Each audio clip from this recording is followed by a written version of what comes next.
അർജുൻ മട്ടന്നൂര് ഇന്നിപ്പോൾ PS പ്രശാന്തിന്റെ പ്രതികരണം അർജുനാണ് report ചെയ്തത്. PS പ്രശാന്ത് ഇപ്പോൾ ഉദ്യോഗസ്ഥരുടെ വീഴ്ചയാണ് എന്നാണോ പറഞ്ഞ് സ്ഥാപിക്കാൻ ശ്രമിക്കുന്നത്? തനിക്കോ അല്ലെങ്കിൽ തൻ്റെ ബോർഡിലെ മറ്റംഗങ്ങൾക്കോ ഇതുമായിട്ട് ഒരു ഉത്തരവാദിത്വവുമില്ല. തൻ്റെ കാലത്ത് പൂർണ്ണമായിട്ടും കാര്യങ്ങൾ ചട്ടപ്രകാരം തന്നെ മുറയായി നടന്നിരുന്നു. എന്നാൽ മറ്റു ചില ഉദ്യോഗസ്ഥർക്ക് ഇതിനകത്ത് വീഴ്ച സംഭവിച്ചിട്ടുണ്ട് എന്നുള്ളത് PS പ്രശാന്ത് പറയുന്നു. ഒപ്പം ഉണ്ണികൃഷ്ണൻ പോറ്റിയെ പൂർണ്ണമായിട്ടും തള്ളുകയാണ്. അത് ഉണ്ണികൃഷ്ണൻ പോറ്റി എന്താണ്, ആരാണ് എന്നുള്ളത് ഇപ്പോൾ ഒടുവിൽ എല്ലാവർക്കും മനസ്സിലായില്ലേ എന്നാണ് ചോദിക്കുന്നത്. എന്താണ് PS പ്രശാന്ത് പറയാൻ ശ്രമിക്കുന്നത്? അർജുൻ മട്ടന്നൂർ. ഡോക്ടർ അരുൺകുമാർ, ഇതിൽ ദേവസ്വം ബോർഡിന് വീഴ്ച വന്നിട്ടില്ല എന്ന് തന്നെയാണ് പ്രസിഡന്റായ PS പ്രശാന്ത് പറയുന്നത്. 2019 ഉണ്ണികൃഷ്ണൻ പോറ്റിയുടെ കൈവശം സ്വർണ്ണപ്പാളി കൊടുത്തുവിടാനല്ലായിരുന്നു ദേവസ്വം ബോർഡ് തീരുമാനിച്ചത്. പക്ഷേ ഉദ്യോഗസ്ഥ തലത്തിലെടുത്ത തീരുമാനം അങ്ങനെയാണ്. അത്തരത്തിൽ മാനദണ്ഡങ്ങൾ പാലിക്കാതെ, നടപടിക്രമങ്ങൾ പാലിക്കാതെയാണ് ഈ കാര്യത്തിൽ ഉദ്യോഗസ്ഥർ തീരുമാനമെടുത്തത്. ഉദ്യോഗസ്ഥർക്ക് വീഴ്ച വന്നിട്ടുണ്ട് എന്ന് കൃത്യമായി പറയുകയാണ് PS പ്രശാന്ത്.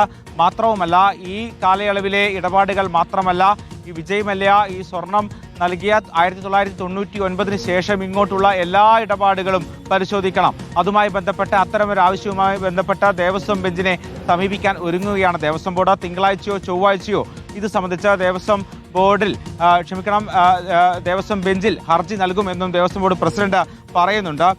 ബോർഡിന്റെ തീരുമാനം ഉണ്ണികൃഷ്ണൻ പോറ്റിക്ക് നൽകാനല്ലായിരുന്നു. മാത്രവുമല്ല, സ്വർണ്ണപ്പീഡ വിവാദത്തിൽ ഉണ്ണികൃഷ്ണൻ പോറ്റിയുടെ ആരോപണങ്ങൾക്ക് പിന്നിൽ ഗൂഢാലോചനയുണ്ട് എന്ന് ആവർത്തിക്കുകയാണ് PS പ്രശാന്ത്.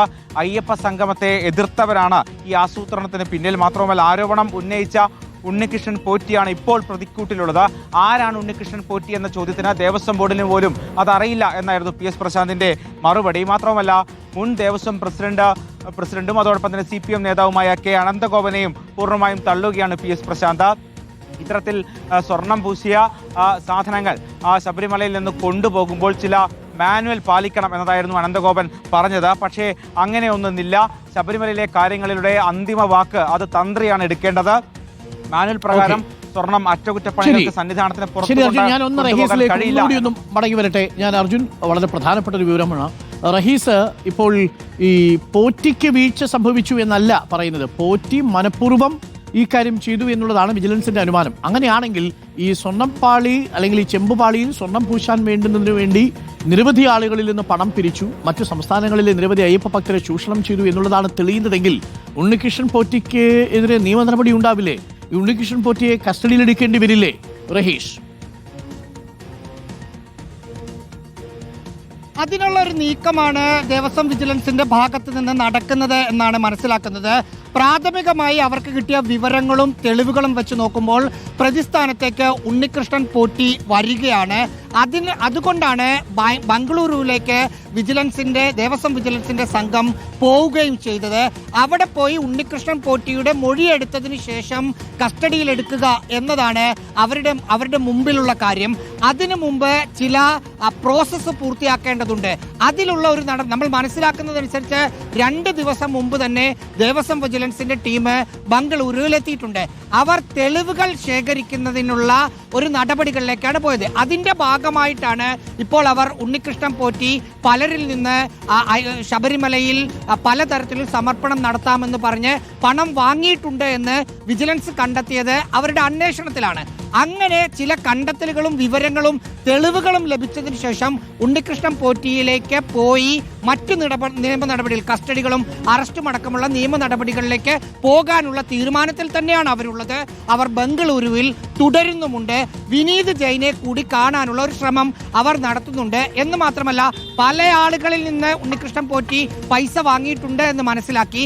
അത് ആരൊക്കെയാണെന്ന് വിജിലൻസ് മനസ്സിലാക്കിയിട്ടുണ്ട് എന്ന് നമുക്ക് വിവരം ലഭിക്കുന്നുണ്ട്. അവരിലേക്ക് കൂടി പോയി നിങ്ങളെ ഉണ്ണികൃഷ്ണൻ പോറ്റി പറ്റിക്കുകയായിരുന്നു എന്ന് അവരെ കൂടി അറിയിച്ചതിന് ശേഷം അവരുടെ മൊഴികൾ കൂടി രേഖപ്പെടുത്തി മുന്നോട്ട് പോവുക എന്നൊരു തീരുമാനമാണ് ദേവസ്വം വിജിലൻസ് എടുത്തിരിക്കുന്നത്. അതുകൊണ്ട് ഉണ്ണികൃഷ്ണൻ പോറ്റിയെ കസ്റ്റഡിയിലെടുക്കാനും അറസ്റ്റ് ചെയ്യാനും പോലീസ് നടപടികളിലേക്ക് കടക്കാനുള്ള സാധ്യതകളും മുഴുവൻ തെളിഞ്ഞു നിൽപ്പുണ്ട്. അരുൺ, ഓക്കെ, വളരെ പ്രധാനപ്പെട്ട വിവരമാണ് പ്രിയപ്പെട്ട പ്രേക്ഷകരെ. അപ്പോൾ ഇങ്ങനെയാണ് നിലവിൽ വിജിലൻസിന്റെ നിഗമനം എന്ന് പറയുന്നത്. ഉണ്ണികൃഷ്ണൻ പോറ്റി നിരവധി അയ്യപ്പ ഭക്തരായിട്ടുള്ള വ്യവസായികളെ സമീപിക്കുന്നു. എന്നാൽ അവരോട് പറയുന്നു, ഞങ്ങൾ സ്വർണം പൂശിത്തരാം. ശ്രീകോവിലിലെ ദ്വാരപാലക ശില്പപാളിയിൽ ഒരാളിൽ നിന്ന് വാങ്ങുന്നു, രണ്ടാമത്തെ ആളിൽ നിന്ന് വാങ്ങുന്നു, മൂന്നാമത്തെ ആളിൽ നിന്ന് വാങ്ങുന്നു. അവൻ നിരവധി ആളുകളിൽ നിന്ന് പണം വാങ്ങി എന്നാൽ ഇയാൾ ഒരാളുടെ പണം കൊണ്ട് തന്നെ ഇത് പൂർണ്ണമായിട്ടും പൂശുന്നു. ബാക്കി പൈസ ഇയാൾ ബ്ലേഡിന് കൊടുക്കുന്നു. ഇവരുടെ പേരൊന്നും വരാത്തത് കൊണ്ടും ഇയാളുടെ പേരിലായിരിക്കും ഇത് സ്പോൺസറായിട്ട് സമർപ്പിക്കുന്നത്. അവിടെ വരുന്നവർക്ക് പ്രത്യേക ദർശനമൊക്കെ ഇയാൾ തിരുവിതാംകൂർ ദേവസ്വം ബോർഡിലെ ചില ഉദ്യോഗസ്ഥരെയൊക്കെ സ്വാധീനിച്ച് നടപ്പിലാക്കി കൊടുക്കുന്നുണ്ടാവാം.